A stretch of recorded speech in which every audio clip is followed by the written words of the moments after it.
Assalamualaikum and good morning. We actually going to go to cover on the whistleblowing in today's lecture, and we have two more lectures after this. Basically, that on the case studies, and also we go into specific case studies with the Challenger disaster.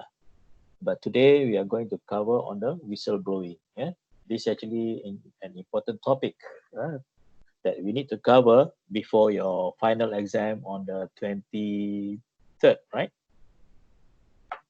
Okay, now I'm going to share the slides. I hope everybody has downloaded this PowerPoint presentation. And I'm going to share the slides.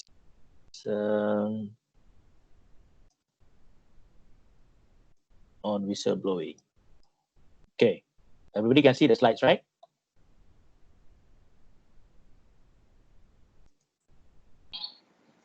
Can, sir. Okay.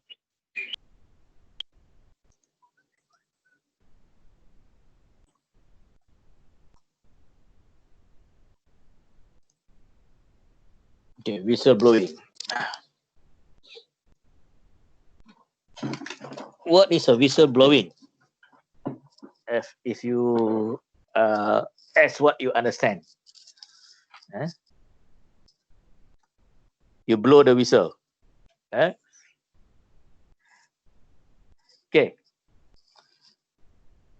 Whistleblowing is actually, in this case, is a metaphor. There are three possible metaphor, which is a train's whistle to warn people to get off the track. So that also a whistleblowing. Another one is the referee blowing a whistle to indicate a foul. And the third one is the policeman blowing a whistle to stop the wrongdoing. So these are all basically that whistleblower, this is an outsider whistleblower. What it means is that people who are not involved in that particular event is the one blowing the whistle or being the, for example, let's say being like a referee or a policeman. So they are not the one that's involved in that event. They're just an outsider who, what do you call it, witness the event, right? Or being the referee to that event. Right? Okay, that is the whistleblowing.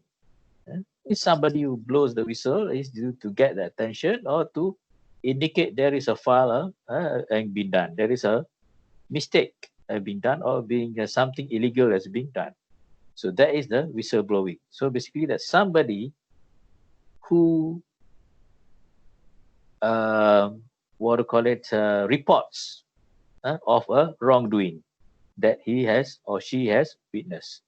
So that is a whistleblowing. And that is a whistleblower, and that kind of situation is that an outsider whistleblower, and there is also a case of insider whistleblower. So normally, when we say a whistleblower, it's normally as in insider, somebody who is inside the group or somebody who actually involved in that event. One who reveals wrongdoing within an organization to the public or to those in positions of authority. Somebody who reports of the wrongdoing which is being done by his or her own team. That is what we call a whistleblower. Right? The type of whistleblower of whistleblowing is internal whistleblowing and external whistleblowing. What is an internal whistleblowing? An internal whistleblowing is that somebody who alarms about the wrongdoing within the organization. So somebody who actually reports about the wrongdoing in the organization and he stays in that organization. And this whistleblower may bypass his superior. Basically that he can go above his superior and report to his superior. So his boss. Huh? So that is a internal whistleblower. External whistleblowing is that a whistleblower goes outside the organization and he alerts a regulatory organization or the press. So he actually is inside the organization, but he reports to the outside of his organization. For example, he goes to the SPRM to make a report about the wrongdoing as being done in his organization. Or he goes to the press to report the wrongdoing. That is the external whistleblowing.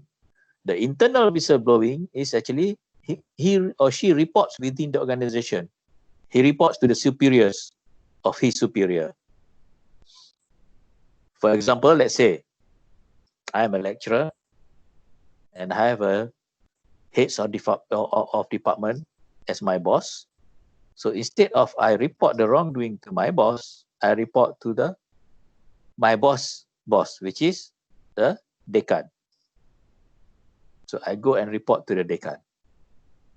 That is the internal whistleblowing. External whistleblowing, instead of I report to the decan or within the organization, instead of reporting to the NC, for example, I go and report to the SPRM. That is external whistleblowing. Okay.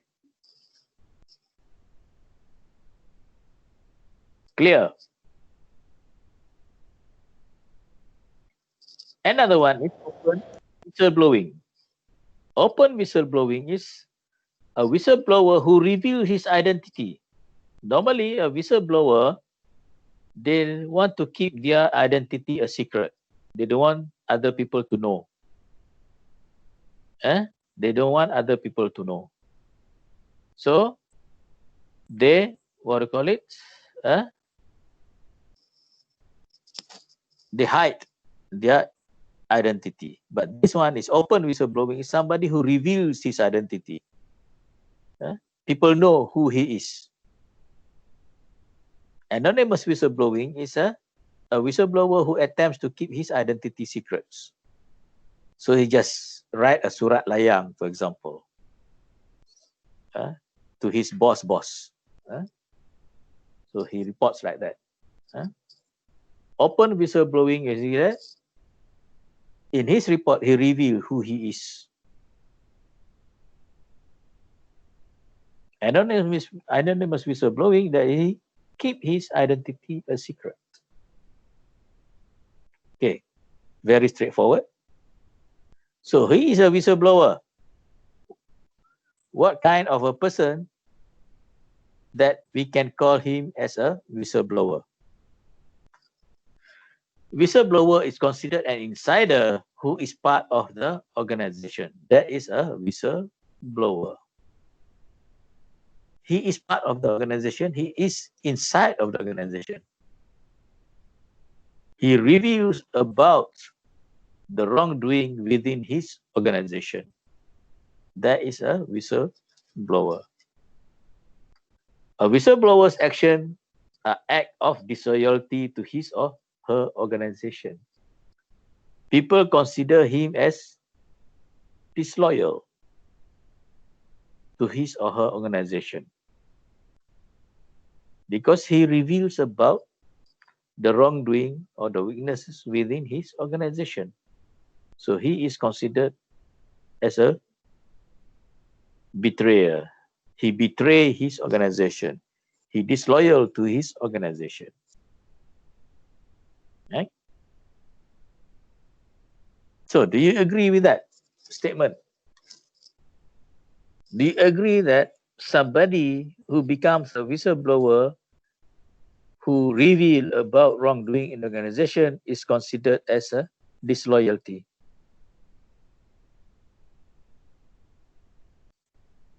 Do you agree? No? Yes? Maybe? It's difficult to answer, right? Difficult to difficult to judge.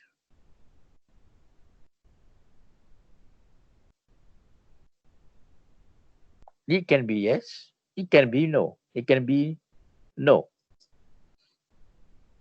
Some people see it as a disloyalty, and some people see it as uh, being morally right or ethically right. So it comes to the issue of whether it is morally right or ethically right.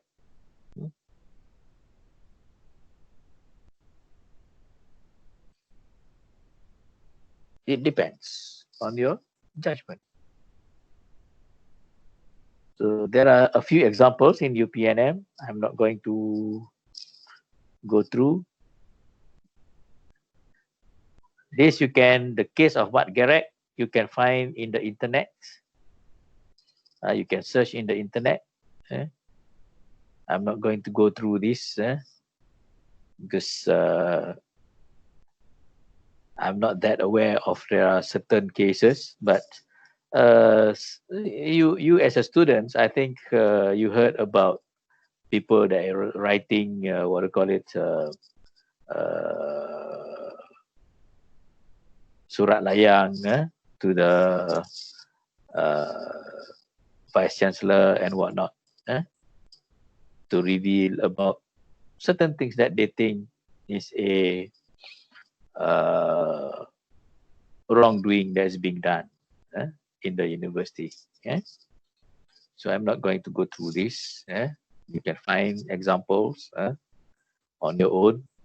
You can, what call it, maybe some of your seniors have mentioned about certain cases. So the issue is, when can we blow the whistle then? When can we reveal about a certain wrongdoing in the organization? When is the right time?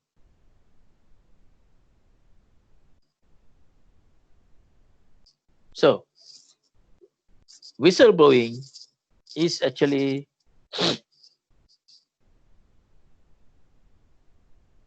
morally permissible. According to Richard de George, provides a set of criteria for whistleblowing that can be morally justified.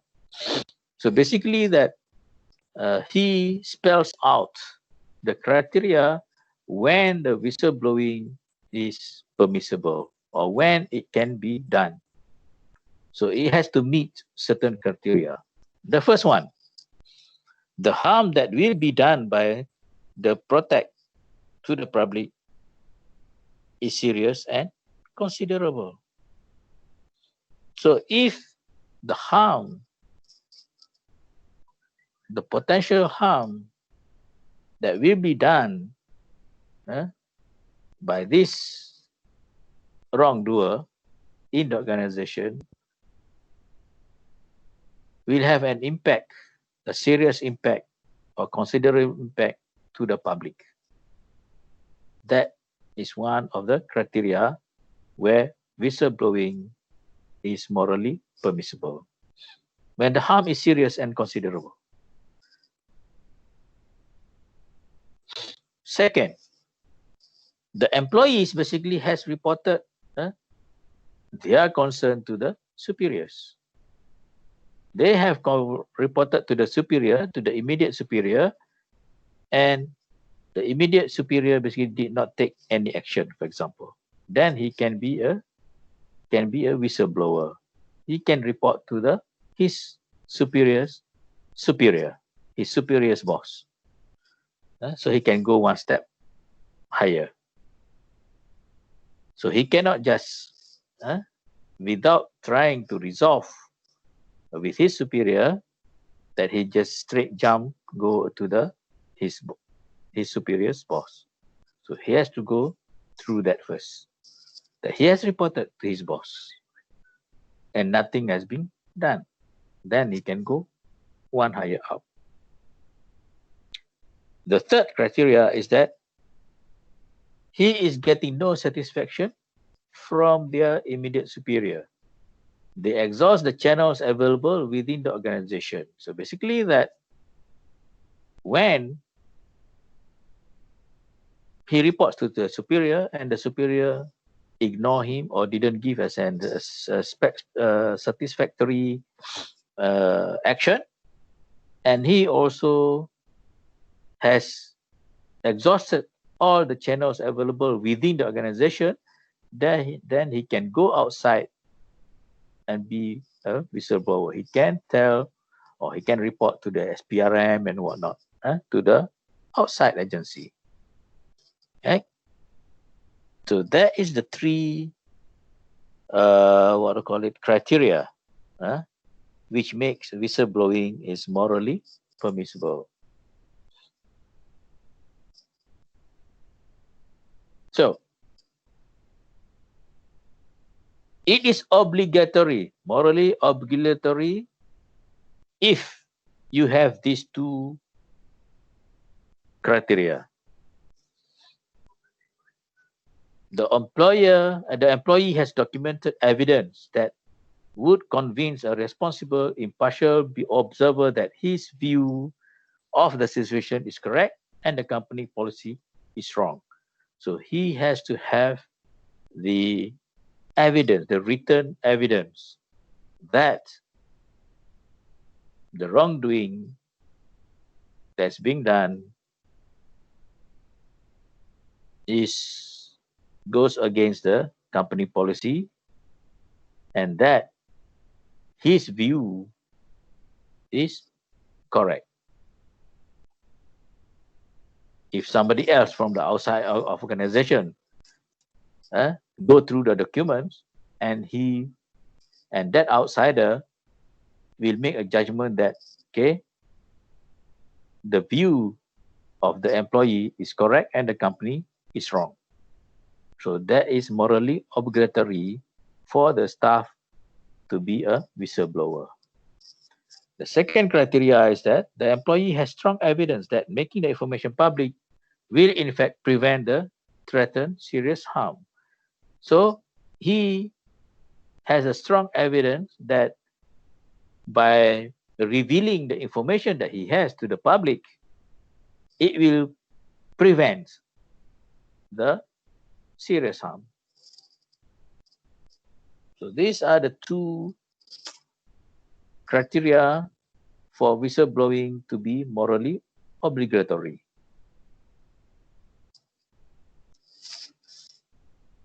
So to become a whistleblower, you need to balance between harms and benefits.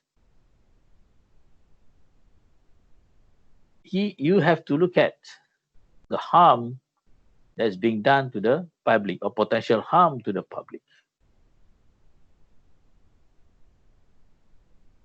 So if by revealing the information to the public that you will eliminate the harm, therefore that can be consideration for you to be a whistleblower. So public will benefit if harm is eliminated. So by going to the public with the wrongdoings that you observe or that you know, and it will benefit the public, therefore there is a reason for you to be a whistleblower. Second one that you have to look at is the potential harm to the organization. This is basically that you want to minimize the harm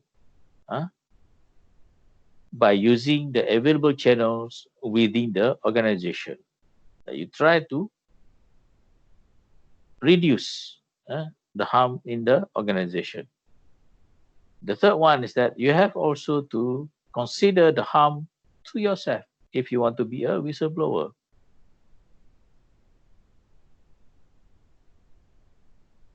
What is the risk to you when you want to become a whistleblower?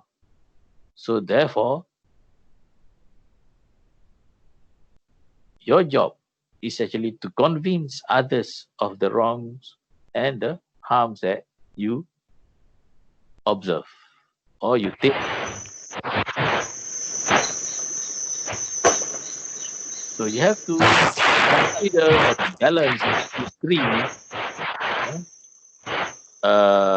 perspective in terms of harms and the benefits before you becoming a whistleblower. What is the harm to the public?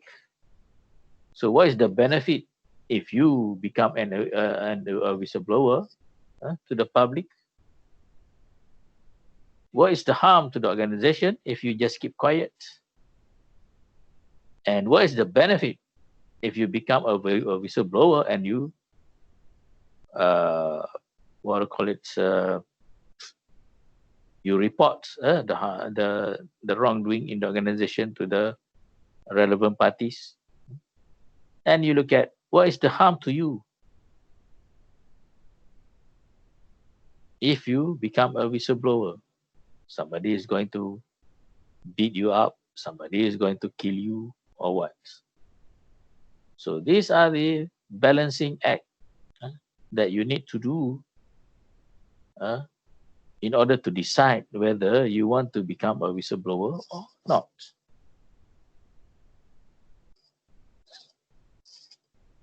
Organizational disobedience.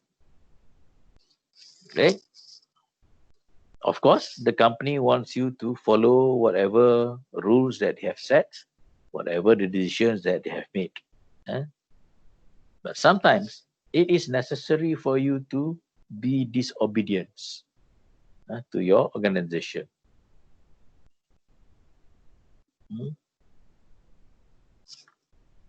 So engaging in activities contrary to the interests of the organization, sometimes that you need to do that. If the company is actually doing something which is create harms to the public, for example.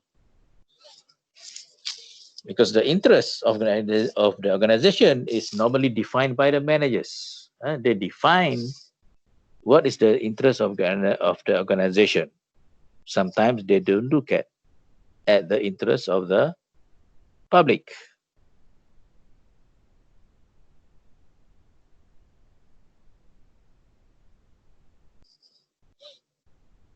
Organizational defiance, disobedience also can be in the form of refusing to participate or asking to be relieved in some of the tasks.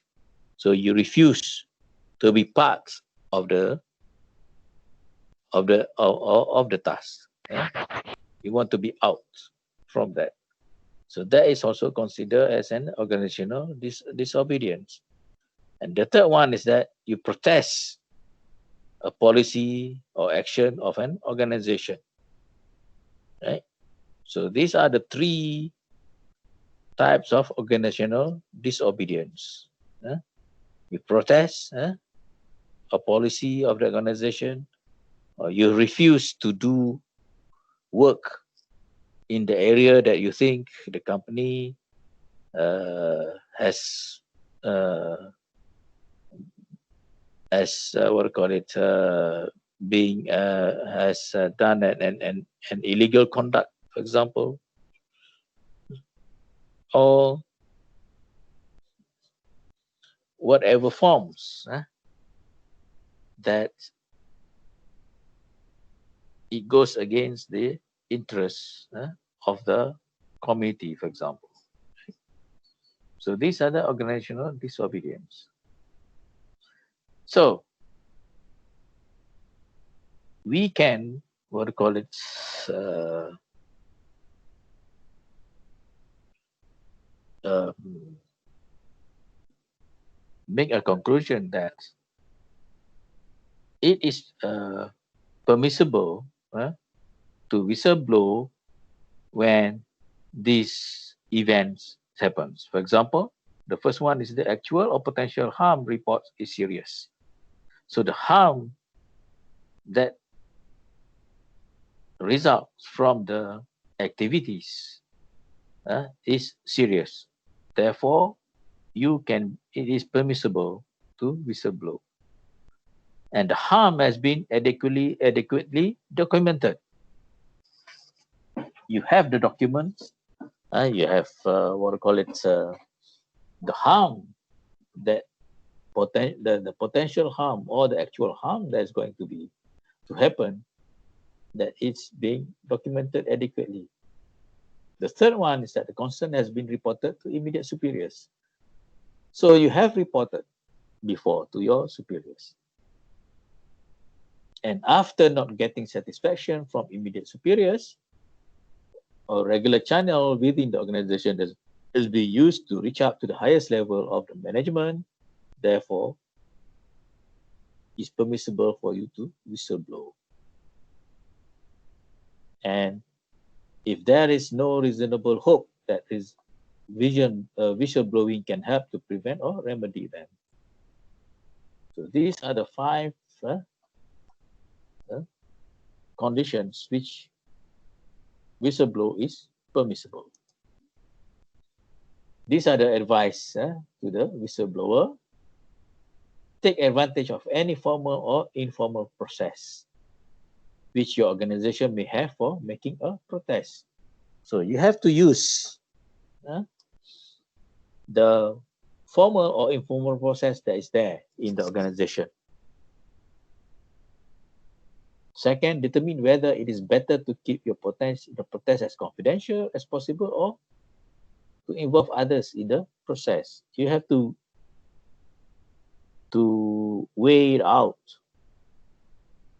whether it's better for you to be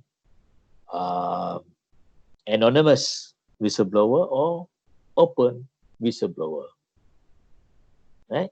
It depends on the risk that you are taking. You have to do those analysis, basically, that whether it's better for you to go public or to do it in private. The third one is that you focus on the issues, not on the person, not on his or her personality, but it's the issue. Focus on the issue when you do whistleblowing. When you want to report certain misconduct or whatnot, it has to be about that misconduct, not about who he is.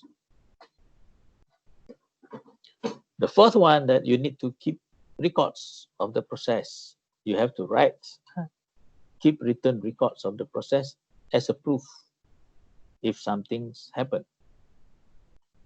5, you present positive suggestion in association with your objection. You not only just object about a certain act or certain action in the organization, but you also need to give a positive suggestion with regards to that event that you report. So you need to give suggestion, not just complaints, right? So when you become a whistleblower, are you going to be protected by the law? Who is going to protect them when they have made a report? Who is going to protect? So in Malaysia, we have this whistleblower protecting acts, which the whistleblower basically that being protected by the government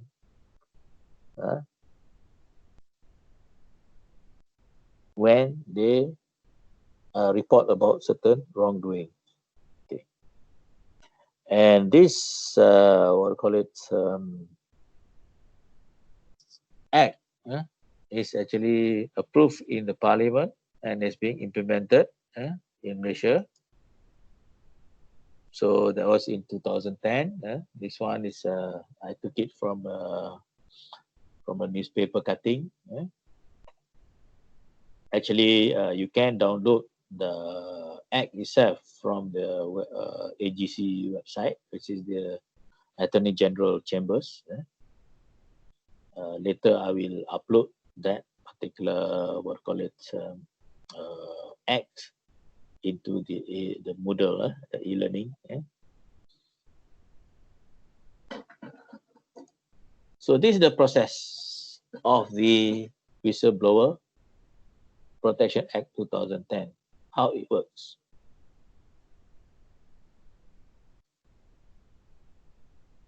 Basically that first the whistleblower, okay, this part, the whistleblower is complains to the enforcement agency. Normally, maybe that they complain to the SPRM, because SPRM is one of the enforcement agency. They complain, they make a complaint.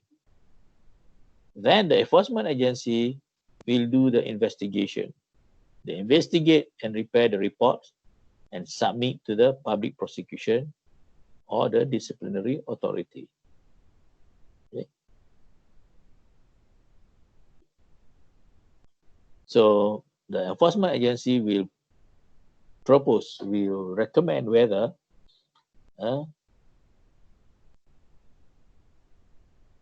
is to be taken it has to be prosecuted in the in the courts, or just take disciplinary action. Then the public prosecutor or public prosecution office will inform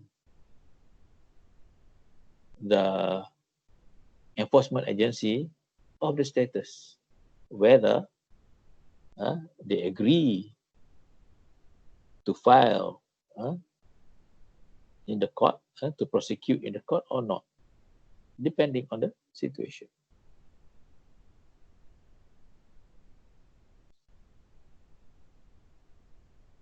And this basically then reports if there is no sufficient evidence or no action to be taken, it reports to the Prime Minister's Department about the case. And at the same time, the enforcement agency will update the status to the whistleblower. Okay? If there is something happening, let's say the whistleblower is being threatened or whatnot, so this also can be reported to the enforcement agency.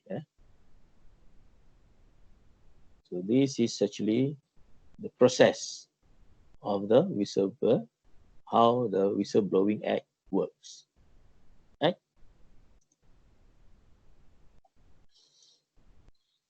So problems can be avoided in the organization. An engineer should make decision when this involves technical matters or issue of professional ethics are involved.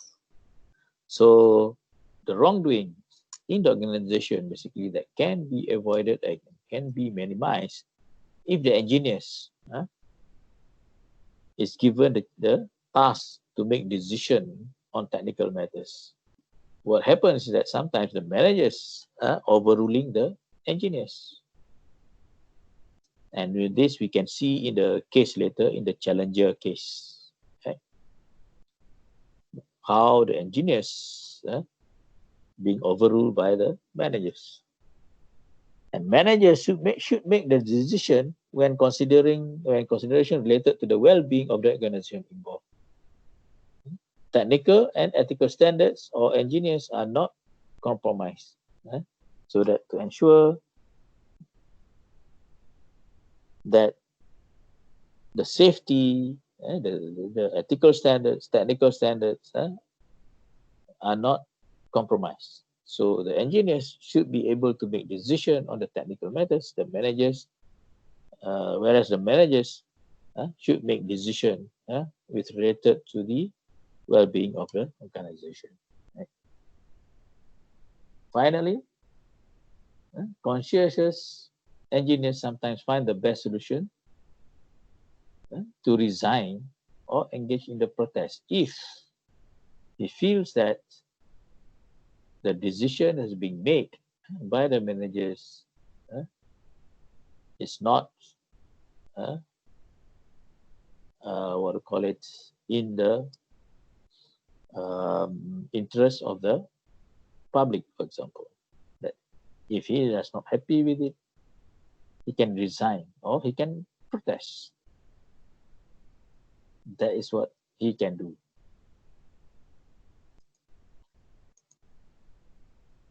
So any question on this part?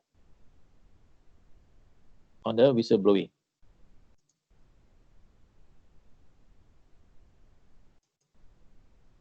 Any questions so far? Hello? Sir. No, no question. Yes, sir.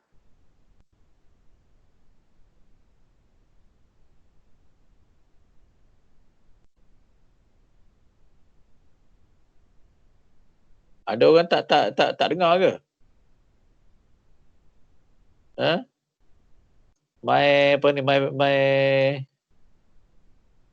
Fitri, you can hear my presentation about my lecture, right?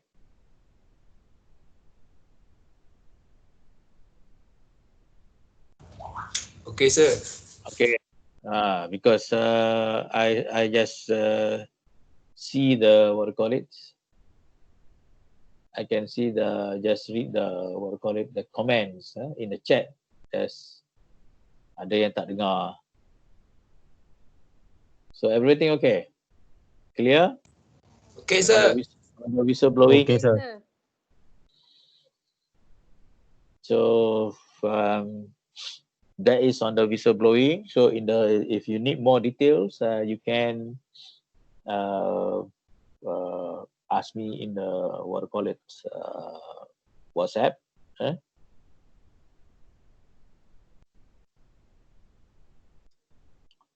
So any question? No question. Sir, You want to stop here or you want to continue with the other what do you call it, the other topic, which is on the case studies. For the case studies, I'll take about 1 hour of lecture. You have class after this, right? At 12, right? With IR Asarudin, or no class anymore?